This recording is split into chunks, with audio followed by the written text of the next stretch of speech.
It's time for another blistering report from the front lines of the cultural war for a constitutional America. And now, here's your host, Charles Benninghoff. Behind me is a collage of big bills that Americans used to enjoy. Get ready to discover how the Federal Reserve Bank is going to rip off all of your money, or at least what's left of it. Globalist bankers, led by our own Federal Reserve or Fed Bank, have declared war on you, yes you, and big bills. These internationalist vampire banks, which are loyal to no one but themselves, are declaring a financial war on the people as their credit system falls apart like the proverbial house of cards. And I'm not talking about the Netflix special, I'm talking about your wallet. Globalists like George Soros will be literally laughing all the way to the bank if these international banking criminals succeed in their next goal, which is to, guess what? Is to eliminate all cash. Yes, take all the cash away. You're not going to be able to spend a buck even on a candy bar. We have real-world examples of this happening already in other countries, and I'll take a look at those today. As the value of the US dollar continues to plummet, we have to begin to really be concerned. Don't be confused by low inflation results being published by propaganda media like ABC, CBS, NBC, CNN, MSNBC, and even Fox. The truth is that the inflation rate used excludes many necessities which have seen prices skyrocket, even while the sizes of those products that are actually sold shrink. Plus, the bankers are ready to take drastic measures to ensure that they keep your wealth for themselves. I'll tell you their plans today as well. And I'll let you know how you can fight back against the modern robber barons. In this case, it's the robber bankers. You'll still have a voice, and you'll have the power to use it to put pressure on our elected representatives and senators. Who can stop this globalist plot to destroy our freedom and our cash if you just speak out? Why will it destroy our freedom? Well, without cash, the government sadists who have forced abortion on our taxpayers, sent machine guns to kill Mexicans, and started the wars in Syria and Libya are the same sadists who will track down your every financial transaction, and if they don't like what you're buying, you'll end up in the hoosegow. We need to tell Congress to reassert its authority as the entity in the United States that is constitutionally authorized to coin money and regulate the value thereof. The Fed does not legally have this right. It has usurped this right from decades of congressional lack of proper oversight. And so our voices are even more important to remind Congress that they have to jump into the middle of this problem. Part of the problem is also that interest rates have been at near zero for years now. This was done by the Federal Reserve, otherwise known as the Fed.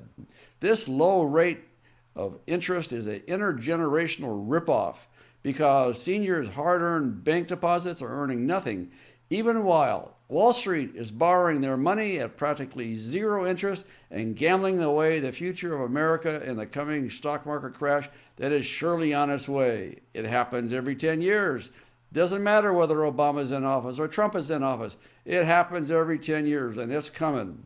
And at 20,000 on the Dow, you can bet there's going to be a big bounce. Well, the Fed is a central bank in the United States, and it is a privately owned bank. It has nothing to do with our federal government, and it's not under federal control or oversight. They are bankers under themselves. Americans are fed up with the Fed. Well, that's a pun intended. For such things as giving $1 trillion US to Japan and other amounts to other countries during the Great Recession. With interest rates at 0% for so many years in a row, the globalist banks have run out of room to cut any further without imposing negative interest rates. And they think that they can manipulate the economy by interest rates. How stupid. Under negative deposit rates, you would lose money to the bank just by depositing your paycheck in the bank. You believe that one? Plus, the Fed can and intends to begin to tax your cash deposits. Every year they're going to impose a tax, just as another way to raise money so the government employees can continue their fat cat salaries, perks, and vacations. And they're going to justify this cash tax because they'll say that it will force you to put your money into productive investments like the stock market so you can lose 30 or 40% of it in 2 weeks. Haha, that's really great thinking. Well, if they did these things, have negative interest rates and taxing the cash, everyone, of course, is going to stop using the banks and keep their money in cash. Can't lose money that way, can you? Except to inflation, of course. Well, the vampire Federal Reserve Bank is a solution for that. And it is proposing to stop you from just taking your money out of the banking system and holding it in greenbacks, good old cash. Bloomberg News quotes the head of Citibank saying that it's time to abolish cash altogether, because if there's no cash in the economy, you have to use the banks for all of your financial transactions. And then, of course, they can impose negative interest rates when you're forced to use the banks and cash holding taxes I just described. Does this sound far-fetched? Does it sound like a conspiracy theory? Well, it shouldn't, because this is happening in 2 different countries right now. India announced a currency ban on November 8th.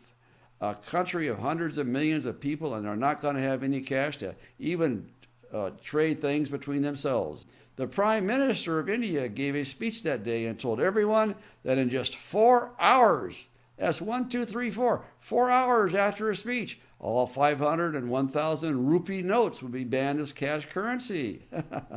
Talk about confiscation. Talk about socialism. And they want to bring these people over here to do exactly the same thing. If you didn't get your rupee banknotes in on time, you lost 100% of their value. Poof! There goes your nest egg, your safe cash, the cash under the mattress. Boom! The fat cat politicians just took your cash. Well, the other country is Venezuela, where the communist economy is collapsing right now thanks to Sean Penn's buddy, the deceased Hugo Chavez. I wonder how much Sean Penn is crying right now for helping the communist Chavistas starve the Venezuelan people, because that's what he did. People have been hoarding cash in Venezuela, so the government has suddenly banned cash just like India did. The people now have to run in and deposit their cash in a bank. Otherwise, they completely lose the value of it. People are actually being murdered on the streets for suitcases full of cash because they're forced to stand in lines going around the block in order to get that cash into the bank. Venezuela is going through food riots. People are starving to death as it is, and the government has now banned cash and taken away their only means to purchase food for their families, because there's no way that they can run to the bank and accept cash deposits when the inflation is going at 100% a month. So people are starving there in Venezuela, and here's the reason. By the time a merchant takes a credit card transaction, as would be required in India, and with the 100% a month inflation that Venezuela has, by the time that the cash is transferred from the credit card to the account of the seller, you're going to lose 30-40% of your money. So you're going to go broke too. But if you look at the resulting chaos in the Venezuela and India right now, it really makes you scratch your head and wonder why the big banks in America would adopt the same solution for the United States money problems, all of which the government and the big banks have generated. Well, it doesn't matter really, because this is the solution the vampire banks have created, as well as the Fed. These soulless financial institutions want your money or your blood, or both. They want to impose negative interest rates to force you to risk your money in the stock market or in derivatives or any of their other credit schemes to prop them up. The politicians want to tax your bank deposits for more illegal aliens and their own perks. Bring them on in. H-1B visas from India, bring that culture over here so the government has a justification for confiscating all your cash. And let's bring in some more socialists from Mexico. You know, there's not a single political party in Mexico that is not a socialist party and part of the Socialist Political Party Worldwide Union. Did you know that? Well, that's the reason why Obama wants these folks in here. Where does all this end? Well, here's where. The Fed can't impose negative interest rates unless they first ban cash. And the big banks are using propaganda against the people just like the governments do. That's why we're seeing articles that pop up all over the place online suggesting, hey, wouldn't it be great if we just phased out the $100 bill? After all, no one uses $100 bills except for drug cartels and terrorists. That's how they try to sell the idea of banning cash to the people. That's at least in the United States, because we're not as socialist as India. In India, they can just, boom, overnight, ban it. Here, they got to talk the American dummies that are listening to mainstream TV into this sort of a stupid scheme.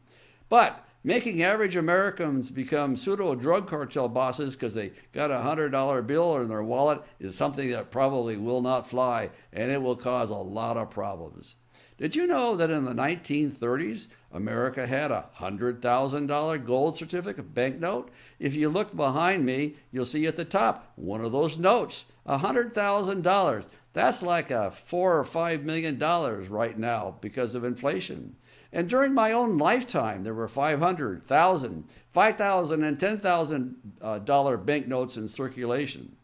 And did you know when the $100 bill was the only standing large note in circulation, it was, as a reference point, worth $100. Today, that $100 is only worth $20. So in real terms, the government wants to withdraw your right to own a $20 bill. But it is the government itself that is creating the drug selling, the murderers, the terrorism, and doing this by not enforcing our immigration laws and allowing thereby this flood of foreign drug kingpins, radical Muslim terrorists like we had in San Bernardino, and non-performing law enforcement officers at the federal level, such as the guys at the federal government who created that Fast and Furious that ended up killing some 5,000 Mexicans. America will be far better off taking the damn government out of circulation than taking our money out. But if you speak out against these government crooks, you become a conspiracy theorist. Am I a conspiracy theorist? Or am I just telling you the truth? Or you could even worse be affiliated somehow with the Russians, and the government fake news purveyors automatically establish in people's minds that you might be a criminal. Well, fake news, here we come. I don't know any Russians. Why else would you want to keep cash circulating? Well, maybe so the government doesn't know what I'm doing, which is my constitutional right. In fact, under the Constitution, Article 1, Section 8, only the Congress has power to coin money. The Federal Reserve does not have constitutional authority to create money out of thin air. And even the Constitution doesn't give Congress that right either. But because the American people were duped in the early 20th century that we just absolutely had to have a central bank, we now have this vampire bank at the center of our economy, which wields incredible power over your life and your wealth, despite the fact that it is not even part of our government. It's a privately owned bank. We're so dumbed down in this country by public sector labor union teachers and the fake news purveyed by the propaganda media that most Americans don't realize that a central bank like the Federal Reserve Bank is not only unconstitutional, it is in fact one of the main tenets of a communist country. Read the Communist Manifesto by Karl Marx, and you'll see why we have the Federal Reserve in the United States instead of a biblical system of currency under the Constitution as the founders intended, with Congress establishing weights and measures. Even the language in the Constitution regarding weights and measures and money is straight out of the Bible. You got to go look and see. If you want the citation to that in the chapter and verse, send me an email, cfbenninghoff@gmail.com. I'll send it straight away. But the vampire banks are operating under a different system, one in which they wield the power and you have to submit to them unless you speak out and beat them before Congress. The Federal Reserve was founded in 1913 and it has never been audited. Nobody knows what goes on in there. The US dollar has lost almost 96% of its value due to inflation under the Federal Reserve System since 1913, and we do nothing about it. We have to start doing something about it. We elected Trump to get rid of the muck in the swamp. Let's get rid of the muck in the Federal Reserve and get it out of our lives. You know, the value of your wealth has been eaten up by these globalist bankers and politicians, and they now want more. And they do not even want to pay you interest on your hard-earned savings accounts. They want to eliminate cash altogether so they can force you to completely submit to their system. And they will destroy the last little bit of freedom you have if we don't stop them. We need to wage war on the Federal Reserve Bank and the so-called too big to fail banks, and we need to do it right now. And you can do that using our private messaging system to tell Congress to start acting right. We need to audit and abolish the Fed. We need to push Congress to do this because the globalists are mad that we didn't elect their candidate in November. We need to audit as well as abolish because in order to find out what actually went on, an audit's required. Even if it's abolished, we need to know who owes America what, because trillions of dollars have been distributed by the Federal Reserve around the world without any congressional authority, and we need to collect it back. I want that $1 trillion from Japan and the $500 million that went to India. That is a necessity. You know what? We could balance our budget for a couple of years just getting that cash back. And we have to speak out and tell Congress to reassert its authority over the power in the United States that can coin money. That's what we need to do. You can do that from our action page today. Bob Mallory will have instructions on the next screen explaining how you can get to our action page. Speak out and demand that Congress stop the globalist bankers, defund the Fed, and abolish it. This is Charles Benninghoff signing off and wishing you freedom, fulfillment, and God's many, many blessings. Tell Congress to audit the Fed immediately before the bankers ban all cash money in America. If you're on our action page on our website, use the form next to the video screen to select a program. If you're watching this on YouTube or Facebook, click the icon appearing now to find a link to our action page, or check the video's description to find the link. Speak out today.